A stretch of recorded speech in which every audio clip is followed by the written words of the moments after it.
మేమేమి ఆర్థికవేత్తలు కాదు అధ్యక్ష. ప్రజల కష్టాలని ఏ రకంగా తగ్గించాలి అనేటువంటిది ప్రతి ఒక్కరితో మాట్లాడుతున్నాం అధ్యక్ష. బ్యాంకర్లతో మాట్లాడుతున్నాం అధ్యక్ష, ఆర్థికవేత్తలతో మాట్లాడుతున్నాం అధ్యక్ష. గత ప్రభుత్వంలో చేసి గతంలో ప్రభుత్వాల్లో పనిచేసి రిటైర్ అయిన వాళ్ళతో మాట్లాడుతున్నాం అధ్యక్ష. తెలుసుకునేటువంటి ప్రయత్నం చేస్తున్నాం అధ్యక్ష, సరిదిద్దేటువంటి ప్రయత్నం చేస్తున్నాం అధ్యక్ష, సరిదిద్దేటువంటి ప్రయత్నం చేస్తున్నాం అధ్యక్ష. దీంట్లో మూడే స్లైడ్లు ఉన్నాయి అధ్యక్ష. తమరు చూడలేరు కాబట్టి మీకు ఇక్కడ నుంచి చదివి వినిపిస్తాం అధ్యక్ష. ఈ ఆంధ్ర ప్రభుత్వానికి వస్తున్న మా కమ్యూనిస్ట్ మిత్రులు, టీచర్ మిత్రులు కూడా వినాలి అధ్యక్ష. ఎందుకంటే వాళ్ళ స్పీచ్ల్లో కూడా ఇంకా ప్రభుత్వం దేని మీద పెంచాలి అనేటువంటిది వాళ్ళు కూడా మాకు సలహాలు ఇస్తే బాగుంటుంది ఈ వాస్తవాలన్నీ చూసిన తర్వాత.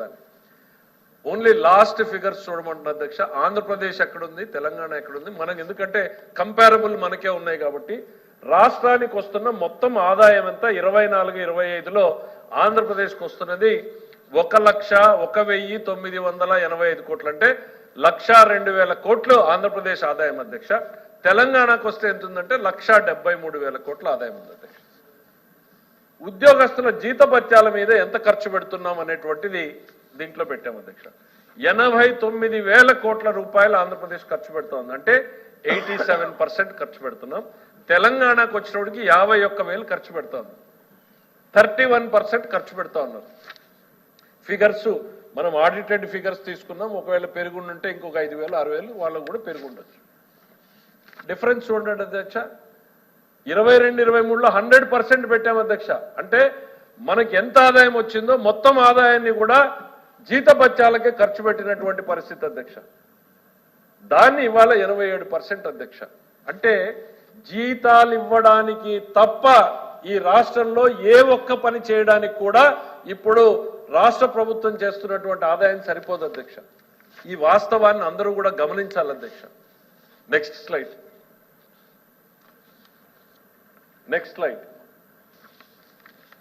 మనకు కేంద్రం నుంచి మనకు వస్తున్న వాటాలు ఎంత అనేటువంటి చూస్తే అధ్యక్ష 24-25 వేలకు కానీ 52,000 కోట్ల రూపాయలు మనకు వస్తుంది అధ్యక్ష. దీనికి ఎగనెస్ట్ గా మనం కట్టాల్సినటువంటి అప్పులు వడ్డీలు ఎంత ఉన్నాయనేటువంటి చూస్తే అధ్యక్ష 65,962 కోట్లు అధ్యక్ష. అంటే దాదాపు 13,000 కోట్లు మనం మైనస్ అధ్యక్ష. Next slide. ఈ రెండింటినీ కలిపి మన పరిస్థితి ఏంటి, మన రాష్ట్ర ఆదాయం ఏంటి, కేంద్రం మనకి ఇచ్చేది ఏంటి, మనం ఇవ్వాల్సిన జీతభత్యాలు ఏంటి, మనం కట్టాల్సిన అప్పులు ఏంటి అని చూస్తే అధ్యక్ష వస్తున్నటువంటిది 1,54,065 కోట్లు, మనం కట్టాల్సింది 1,54,971 కోట్లు. అంటే ఆదాయానికి మించి మనం కడుతున్నాం, 1% ఎక్కువ పెరిగిపోయింది. ఇది దీంట్లో అధ్యక్ష ఇది బేర్ మినిమం. ఇది కాక కమిటెడ్ ఎక్స్పెండిచర్ ఉంది అధ్యక్ష. అంటే ఏ మాత్రం నిలపలేనివి, నిలపజాలనివి హాస్పిటల్స్ రన్ అవ్వాల్సిందే, స్కూల్స్ రన్ అవ్వాల్సిందే, మధ్యాహ్న బడి భోజనాలు రన్ అవ్వాల్సిందే, పౌష్టికాహారం రన్ అవ్వాల్సిందే, ఎమర్జెన్సీ సర్వీసెస్ రన్ అవ్వాల్సిందే. అంటే చిన్న పిల్లలకి ఇచ్చే ఆహారం లాంటి పథకాలు కూడా అవేమి ఇందులో రాలేదు అధ్యక్ష.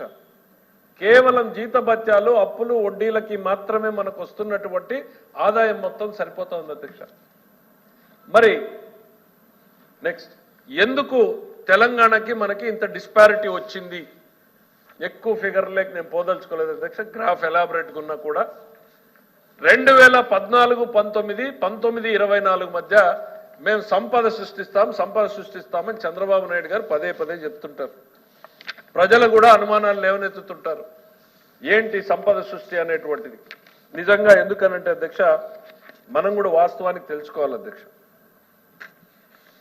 జీతాలకే సరిపోతున్నటువంటి పరిస్థితుల్లో మరి రాష్ట్రాన్ని ముందుకు తీసుకెళ్ళడానికి మనకున్న మార్గం ఏంటి అని చూస్తే చంద్రబాబు నాయుడు గారు గతంలో ఏదైతే చెప్పారో ఇప్పుడు అదే అధ్యక్ష. ఈ జీడీపీలు కానీ, జిఎస్డిపిలు కానీ, సంపద సృష్టించడం కానీ సామాన్యుడికి అర్థమయ్యే పదాలు కాదు అధ్యక్ష.